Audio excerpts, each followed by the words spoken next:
Good morning Good morning. and happy Father's Day. Happy Father's Day to I you. I thank God that Shariar just walked into the room so that I have some people to wish it to, and a future father. Happy Father's Day to you as well. But more important than the Father's Day, according to the church's liturgical calendar, today is the Trinity Sunday. So I thought that the fathers are always with us. We seldom hear sermons on the Trinity or relating to the Trinity. And I was looking for a passage that would be Trinitarian in its essence, and I found one, and I'm going to share it with you this morning, with no offense to the fathers, of course.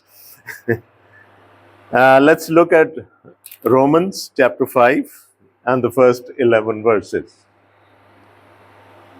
St. Paul's epistle to the Romans, chapter 5 and the first 11 verses.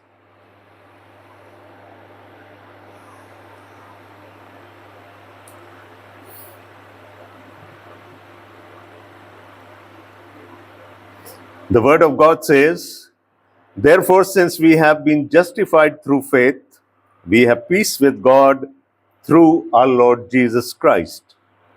Through him we have gained access by faith into the grace in which we now stand. And we boast in the hope of the glory of God. Not only so, but we also glory in our sufferings, because we know that suffering produces perseverance, perseverance, character, and character, hope. And hope does not put us to shame, because God's love has been poured out into our hearts through the Holy Spirit who has been given to us. You see, at just the right time, when we were still powerless, Christ died for the ungodly. Very rarely will anyone die for a righteous person, though for a good person someone might possibly dare to die. But God demonstrated his own love for us in this: while we were still sinners, Christ died for us.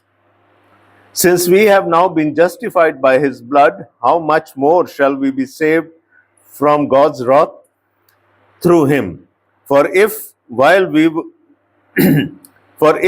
we were God's enemies, we were reconciled to him through the death of his Son, how much more, having been reconciled, shall we be saved through his life?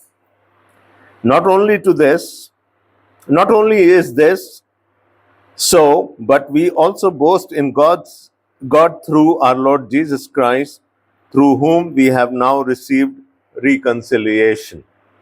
Amen. As I said in my preamble, today is the Trinity Sunday, and I was looking for a passage that would be Trinitarian in its essence, and I found this. Because if you look at the whole passage, especially the first 5 verses, the Trinity is named there. We have got the Father, we have got the Son, and we have got the Holy Spirit. And they all work towards our salvation. But what is more amazing, that there is something mentioned thrice in these few verses. And what's mentioned thrice is boasting. Some of the translations say exulting. Paul is encouraging us to boast in 3 things. He wants us to boast in the glory of in the hope of our glory. He also wants us to boast in our sufferings, and he wants us to boast in God. So those are the 3 things that we are going to look at this morning, and I will intertwine the Trinity theme somewhere in the passage. So first of all, let's look at the first thing that he wants us to boast in.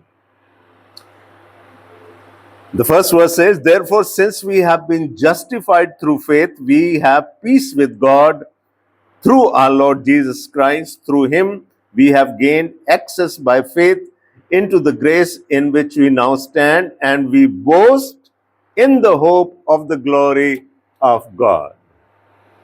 That is our first boasting. We boast in the hope of the glory of God. But let me give you a rundown of the previous four chapters, the four chapters of the epistle to the Romans, so that we can better understand what Paul is telling us in this chapter. This is Paul's most famous thesis. And argument through argument, he has built up his case. For example, in the third chapter, he brought us to the conclusion that all have sinned. And since all have sinned, they fall short of the glory of God. So that was the first conclusion that he drew from the arguments that he gave. Then he also told us that nobody can be justified in the sight of the Lord through works of the law. And Paul was very categorical about it. Observing the law, the holy law, cannot guarantee justification for us. And then he also told us that now God has revealed another type of righteousness. A righteousness that is apart from the works of the law. And that is through his Son, Jesus Christ. And he keeps on building his case, and he says that whenever we believe in the Lord Jesus Christ, when we come to believe in the Lord Jesus Christ, we are justified. Now, in between, he gives the example of Abraham. And he also quotes from a Psalm of David, Psalm 84. And he says, Abraham, when he was Abram, God made a covenant with him. He was depressed. He had lost all kinds of hopes. And God told him that you will have offspring, and your offspring would be like the stars in the night sky. And Abram believed God. And it says in Genesis chapter 15 that it was counted righteousness for him. So Paul says that God made a covenant with Abram while he was still uncircumcised. And it was by faith that Abram was justified in the sight of the Lord. Genesis 15:6. Look at that verse. That's a very special verse. He believed. He believed, and the Lord made him righteous. So, he says, now we, who have the same kind of faith as Abraham had, we also have been justified by faith. It's not through the works of the law or observing the law that we are saved. We are only saved by the faith in our Lord Jesus Christ.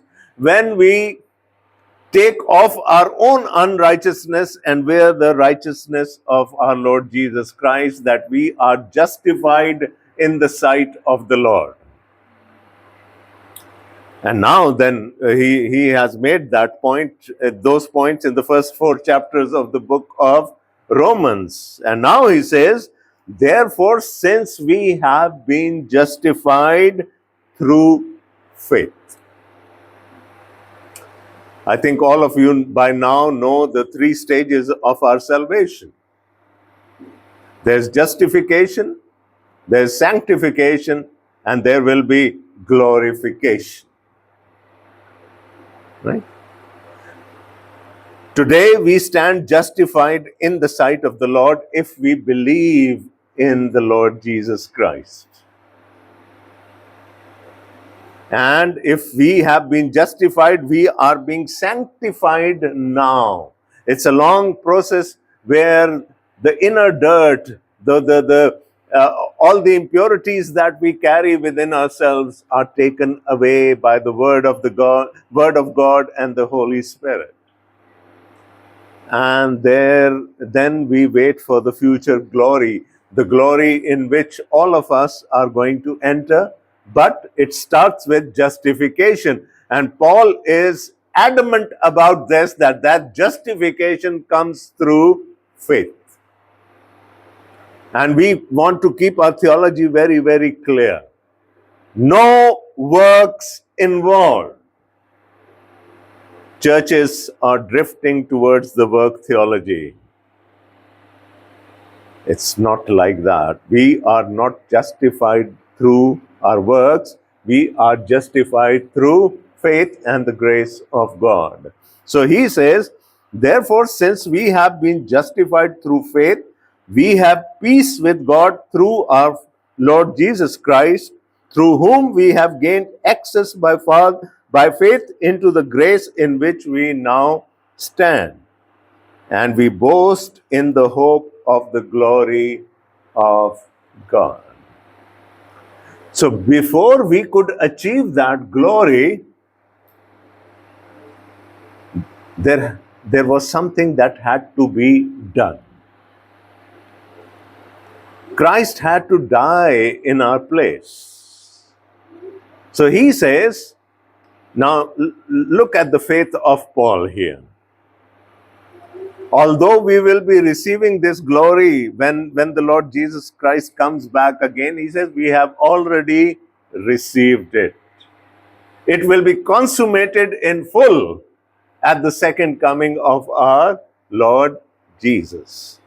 And he says that the first fruit of righteousness, of being justified through faith, is that we have a peace with God.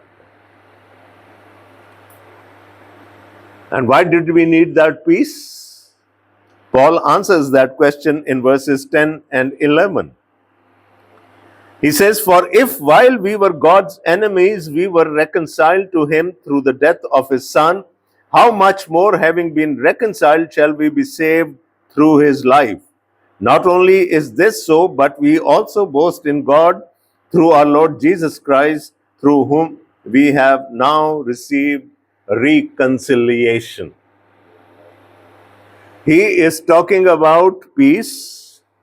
He is talking about reconciliation. And whenever we talk about reconciliation, it means there was a dispute.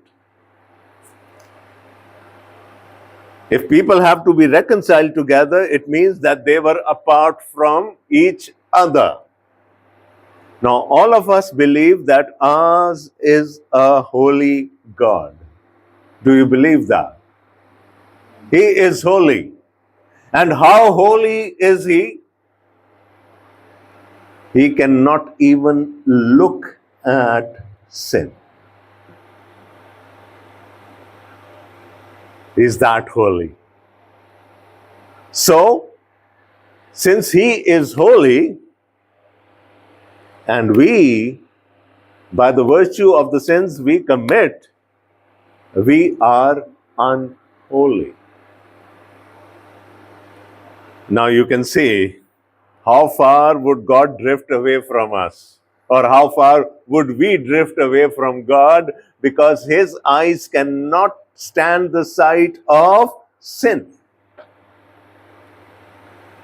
So there was an enmity between God and man, and that was through the sin that Adam committed in the Garden of Eden, and that now travels through his posterity. So what was there?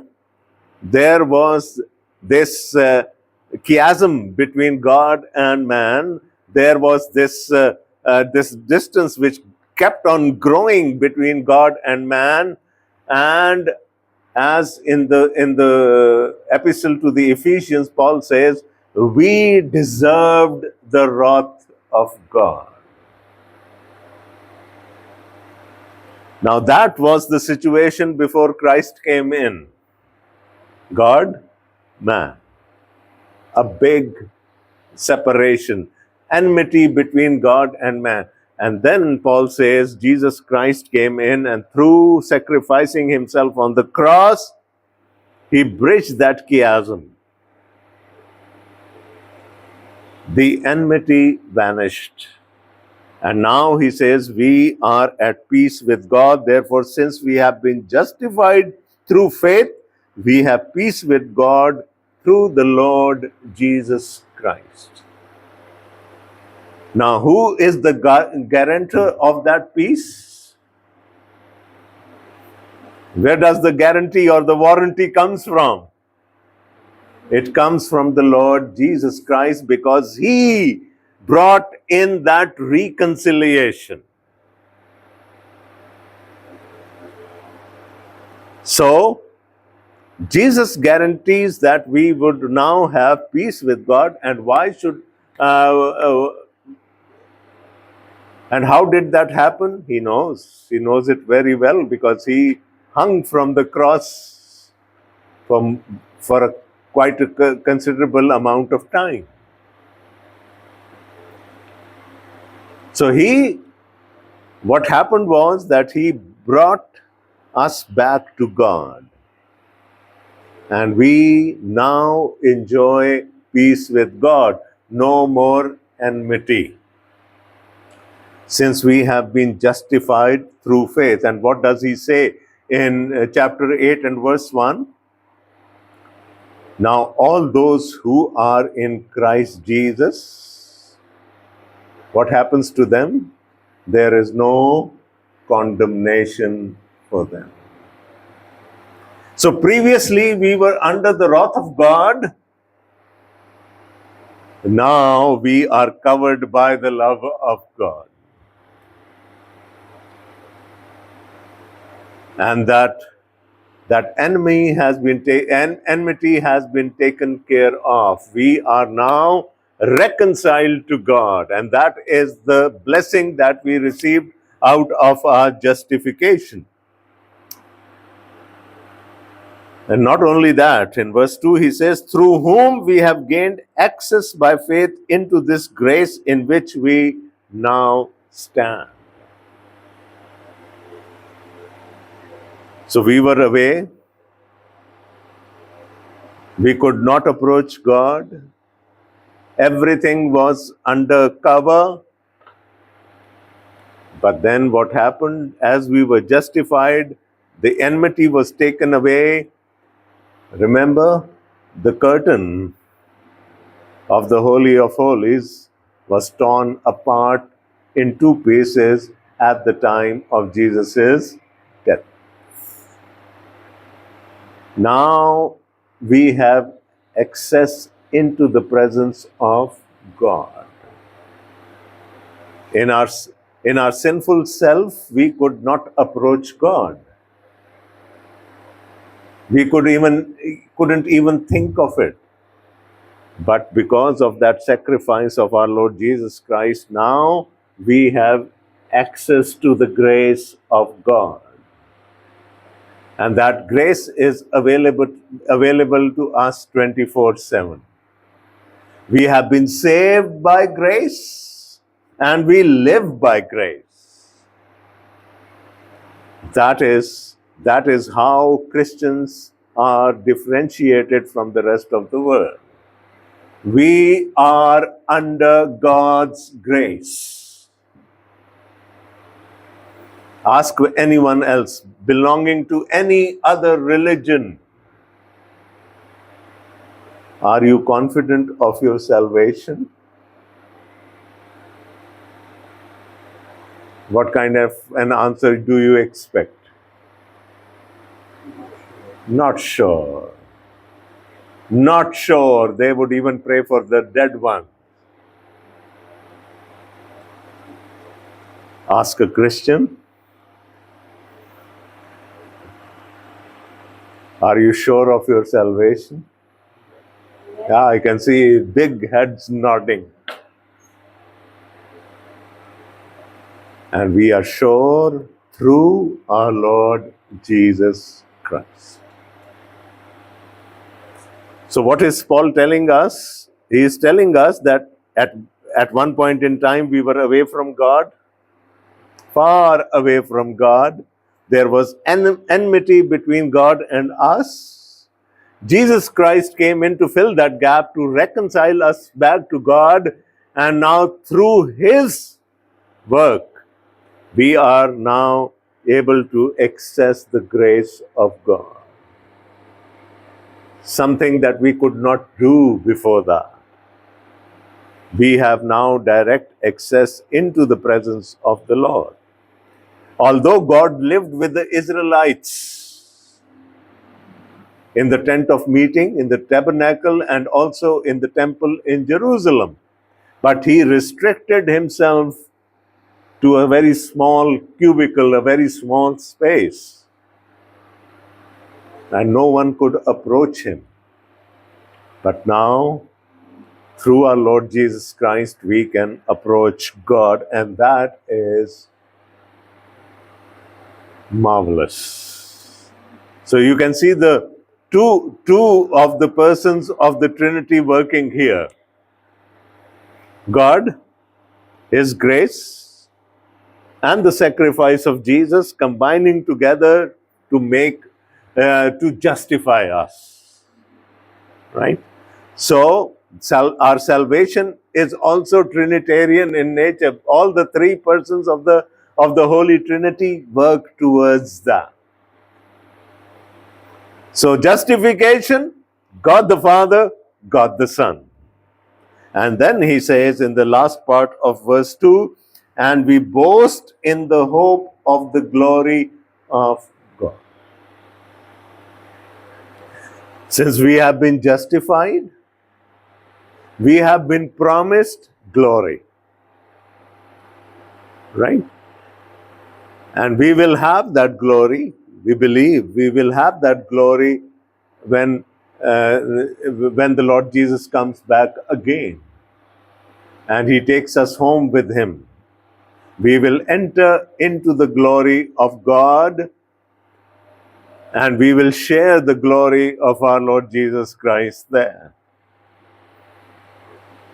So, but now, living in this world, we hope. Right? We have a very strong hope that that we will be glorified. Rather, Paul says that we are already glorified.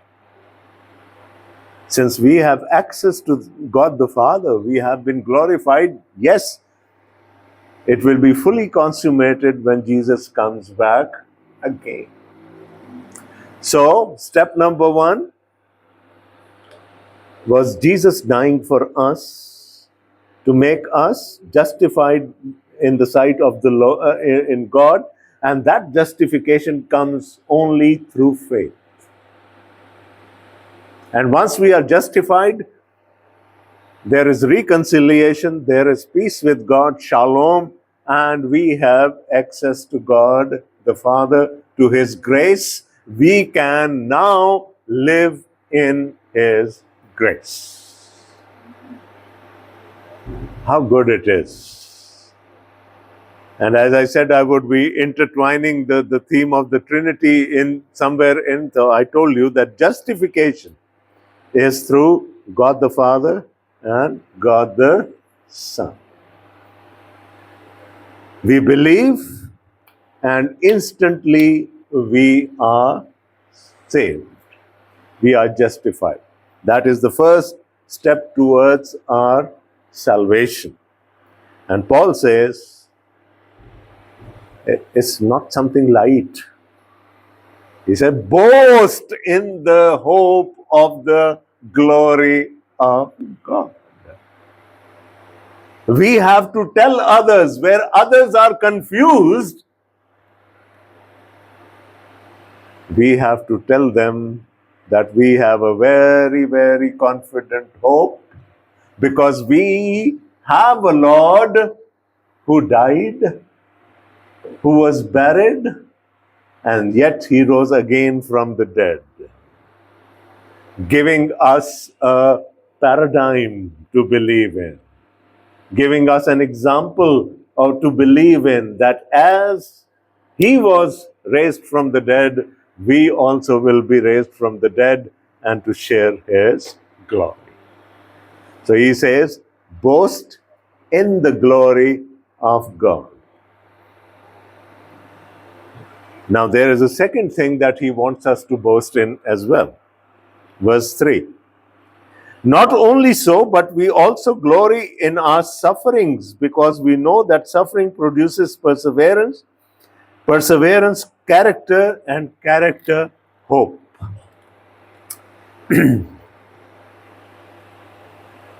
Now, this is a paradox,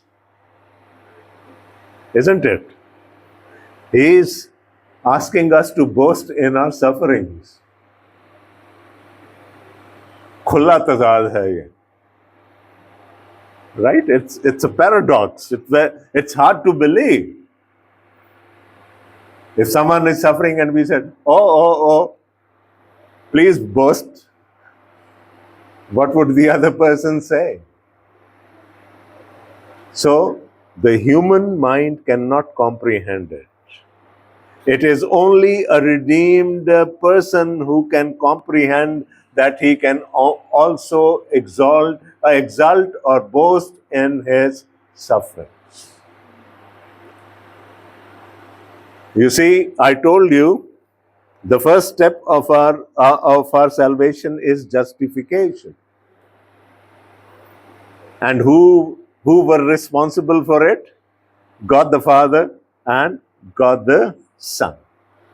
And we are justified the minute we believe. But then there is a painful process that starts on from there, and that is called sanctification. We are made holy step by step, day by day. And a very powerful mean of getting us sanctified available to God is to let us suffer. So whereas people would weep, people would shout, people would cry as they suffer, we, the believers, exult in our suffering, because it is there to refine us. It is there to take all the filth out of us. It's the training. I went to a cadet college, and I know how a good training helps you. If you look at the army, the drills, the parades that they do, the terrains that they climb, everything, it makes them a better soldier. I remember in the winters, we used to get up while it was dark. And we were supposed to be out of our hostels for either the physical training or the drill. And we would have our noses running, and we couldn't even dry them off because we had to stand still. But that pays off. That paid off in my life, that discipline.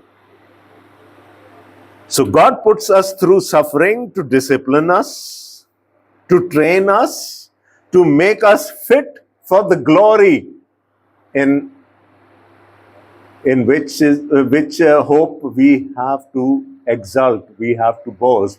He said, boast in the hope of the glory of God. Now, if we have to achieve that glory, we need to be trained, we need to be disciplined. And trials, tribulations, persecution, suffering is the best means available to the Lord to do that for us. And Paul says, exult in your sufferings.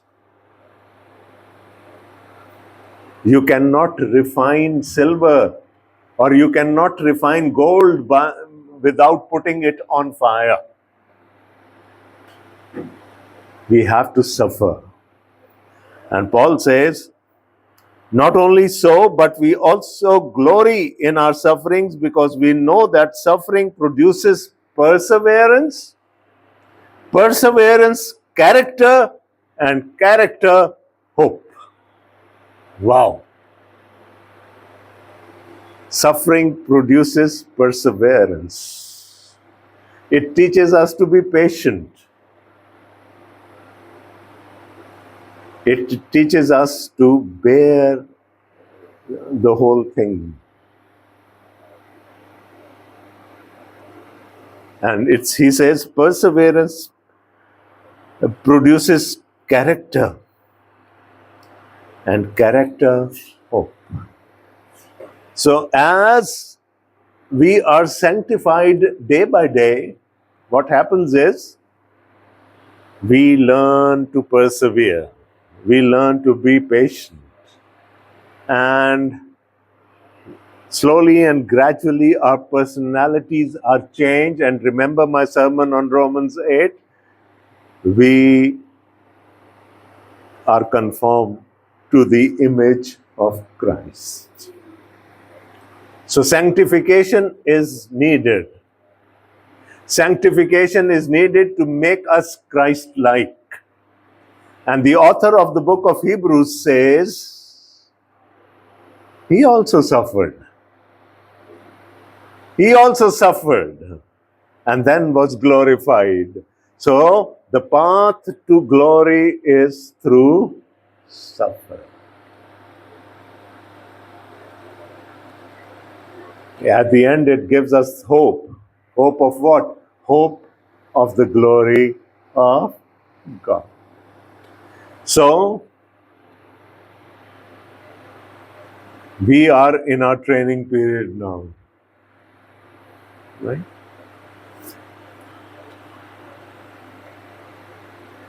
I mean, there must be statistics available that out of the people who enroll for military training every year, there might be a big percentage of renegades, people who would run away. They would look at the suffering and then they would run away because it's hard. But then those who persevere, what do they have waiting for them? It's the glory of God. So, suffering, I mean, there is normal suffering in our lives. Someone dies, a near one dies, someone is sick, terminally ill. There are other things. We also have aches and pains and all those things going on in our bodies, but that's not suffering for Christ. Suffering for Christ is when we are accused of our faith. If we suffer because of our faith. And Paul says it is necessary. It has to be done. If you need to be glorified, you need to be pruned. How pleasant would it be for a tree to be pruned? If trees had tongues, what would they do if they were being pruned? They would shout and they would yell. Pruning is always painful. A sculptor takes up a big rock from some place and he then takes his hammer and the chisel and he goes on to take out that image from the stone. But if that stone had tongue, that rock had tongue, what would happen? Shout. And we also shout when we suffer.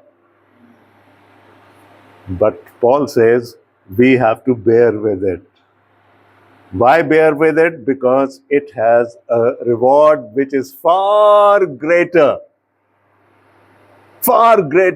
than the suffering that we go through. In Romans chapter 8, he says, I cannot compare the sufferings of today with the glory that is yet to come.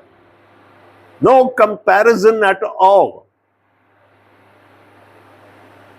So, justification is like enrolling into a military academy. Sanctification is the training that you receive there.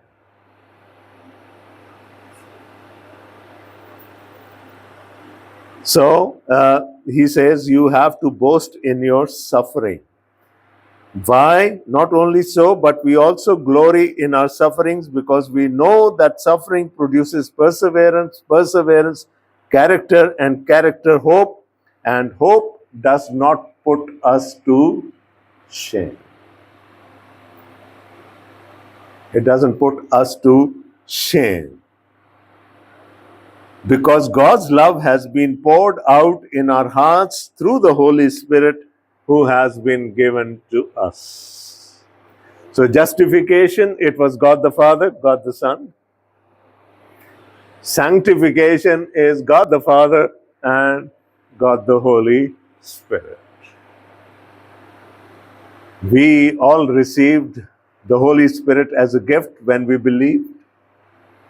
And that Holy Spirit who abides in us, who lives in us now, combined with the Word of God. Combined with the Word of God, they bring, and if it's the Word of God, then Jesus has also to be there.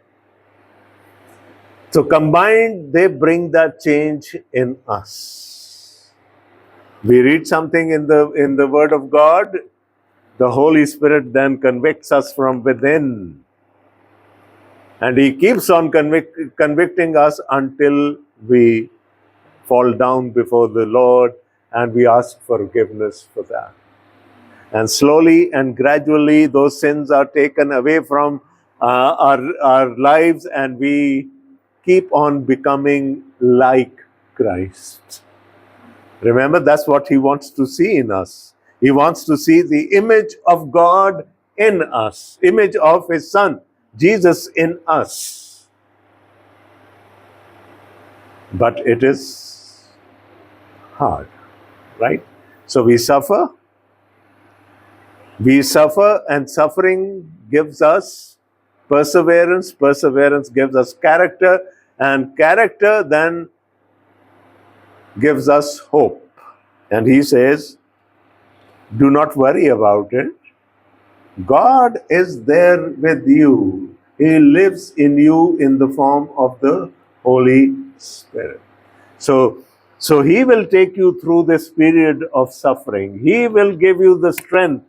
He will give you the perseverance that you need. And He will urge you on. All things work for the good of those who love God. The sufferings, the trials, the tribulations, the persecution, everything works towards for our good.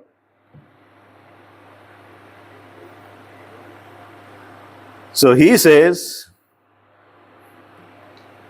first of all, He told us to boast in the hope of the glory. Then He said, also boast in your sufferings. The world will not understand this. This is a paradox for them. They will think we are crazy. But only a believer would understand this. That God is training me. What happens is, when you suffer, maybe physically, maybe emotionally, maybe psychologically, what happens is you become thick-skinned. You become tougher.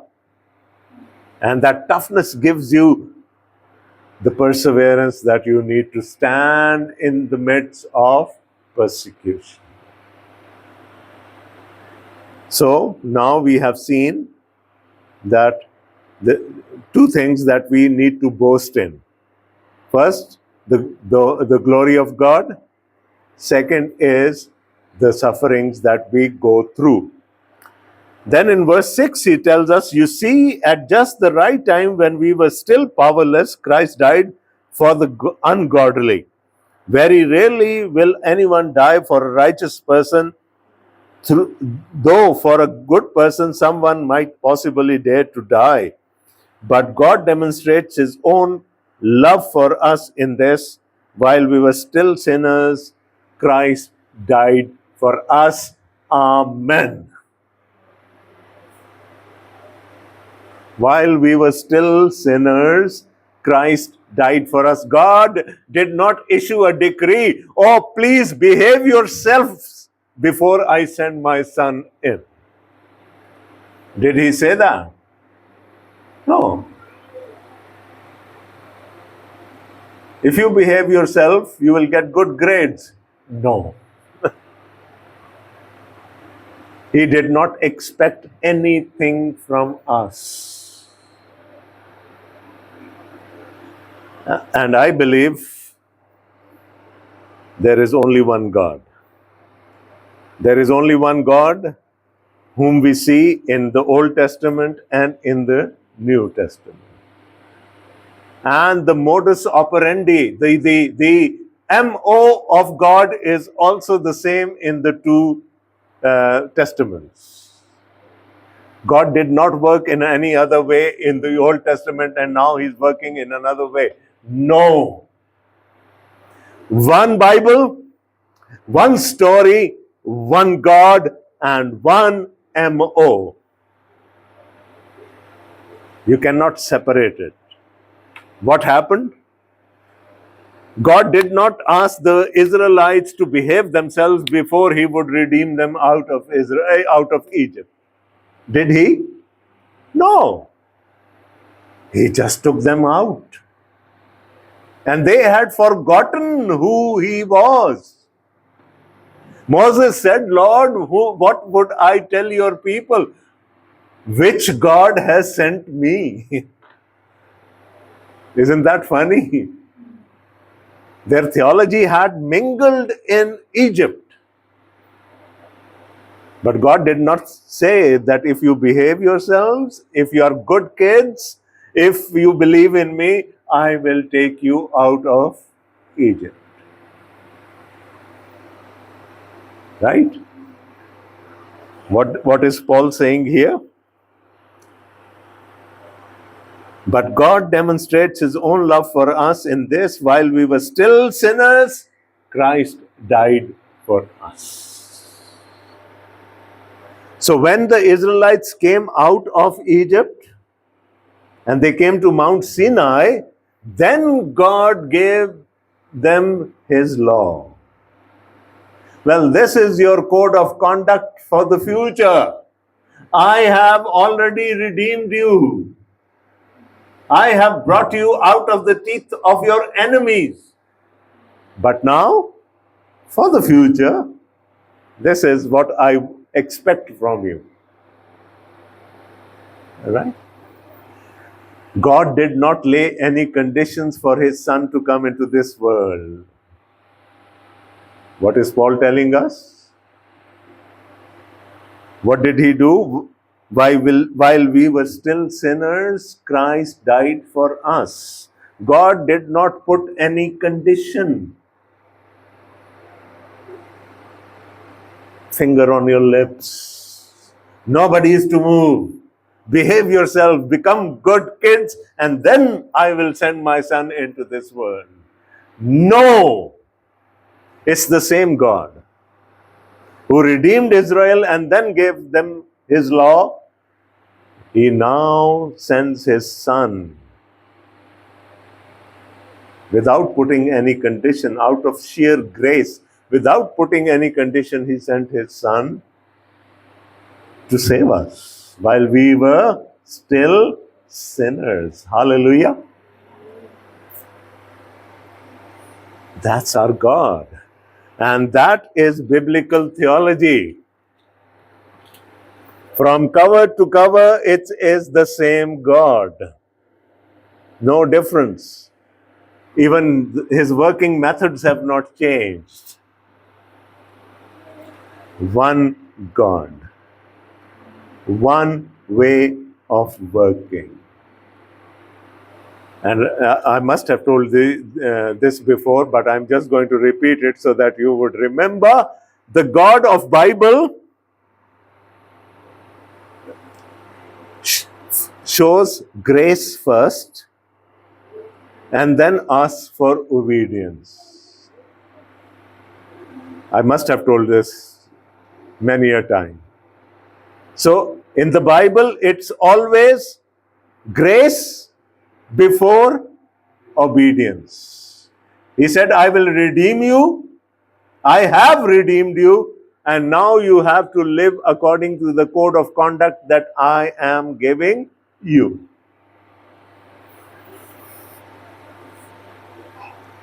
The other gods, what do? Behave yourselves first. Obey.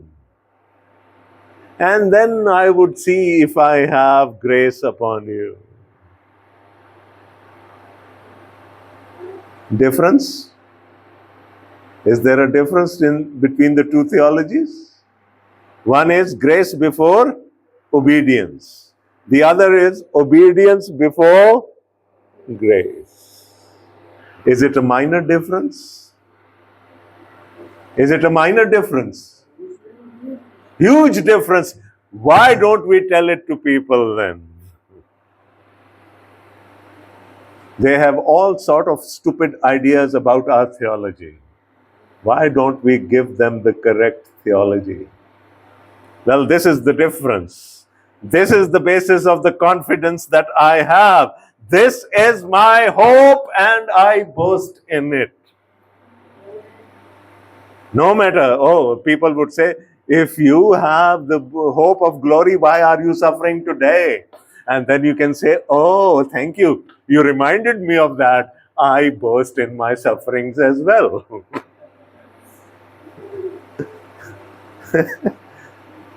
They won't understand it, but that is something that we can tell them. Grace before obedience. Whether it be the Old Testament or the New Testament. So law was given to a redeemed people. So God has shown us the quality of his love, the depth of his love through sending his son to die on our behalf. He said, well, nobody dies for anyone else, especially for sinners. Someone might die for a righteous person, but not for sinners. But Christ did for us. And he did not do it for us, asking us to fulfill certain conditions. No terms and conditions applied there. There are no terms and conditions for our justification. We just only have to believe. It's only when we are justified, then God tells us to be obedient as well. Follow the scriptures. And then as we follow the scriptures in the light of the Holy Spirit, our lives are transformed. Our lives are changed day to day. And that is the depth of the love of God for us. He and his Son justified us. He and his Holy Spirit now sanctify us. Let's go to verse 9. Since we have now been justified by his blood, how much more shall we be saved from God's wrath through him? For if while we were God's enemies, we were reconciled to him through the death of his Son, how much more, having been reconciled, shall we be saved through his life? Not only is this so, but we also boast in God. Should I be boasting in myself if I have been justified? Did I do something? No. Grace. It was the sheer grace of God and the sacrifice of our Lord Jesus Christ that I stand justified in the sight of the Lord today. So can I boast in myself? Can I boast in myself? No. If I'm being sanctified today, if I'm suffering today, it is according to God's plan. Have I got any say in that? No. Can I boast in that? So Paul says, everything has been planned, organized, and is executed by God. So if you have to boast, boast in God. Whether it be our justification, whether it be our sanctification, whether it be our glorification, it is all orchestrated by God Himself.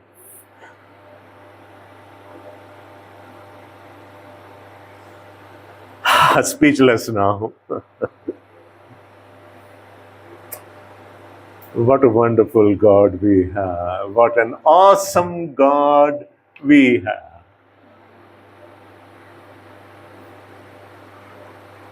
He is just there. He is around us. He takes care of us each step of the way. So let's now turn to Him and say, Happy Father's Day.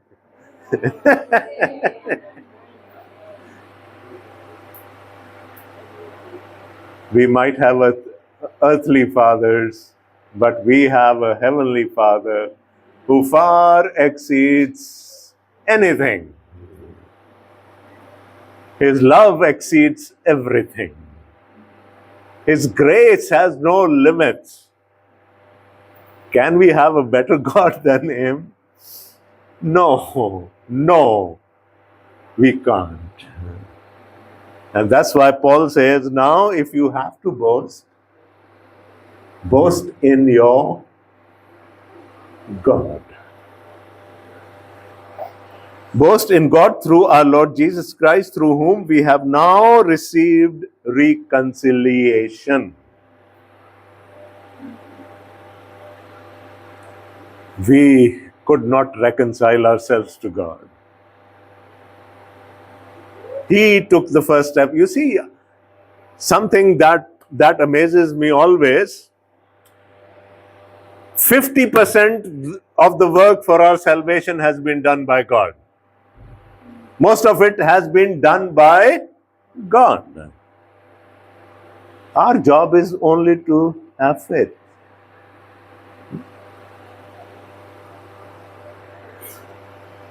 For God so loved the world that He gave His only begotten Son. That is 50% of the work done. And who did it?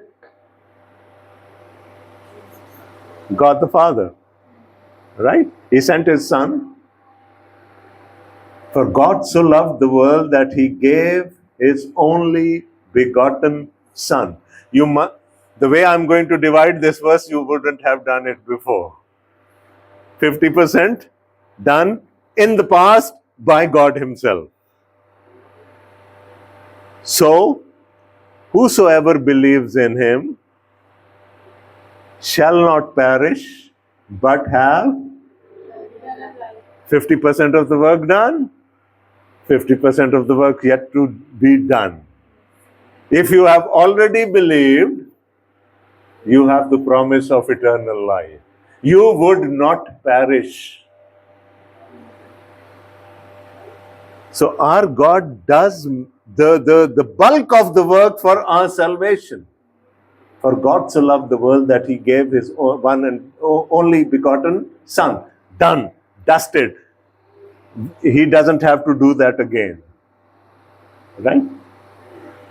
So that whomever believes in Him shall not perish, but have eternal life. That's our part in it. That verse is so beautiful. It can be broken down into two pieces. 50%. Work done, work to be done. And if you believe in the Lord Jesus Christ, that work has already been done too. So, God the Father, God the Son got together to get us justified. God the Father, God the Holy Spirit get together to sanctify us. And we will be reigning with the triune God in our glorification. So it's the whole of the God we believe in that is working towards our salvation. What can we do? If we haven't come to that point where we said, Jesus, you are the master of my life, then we need to do that. And if we already have done it, we need to thank Him. Thank Him that we are suffering. Thank Him that we are going through persecution. So we boast in the hope of glory, and that hope is concrete. It's not a vague hope. We boast in the hope of glory. We boast in our sufferings because those sufferings are leading us towards that glory, on the path of that glory. And we boast in our God, the author and perfecter of our faith. Amen. God bless you all.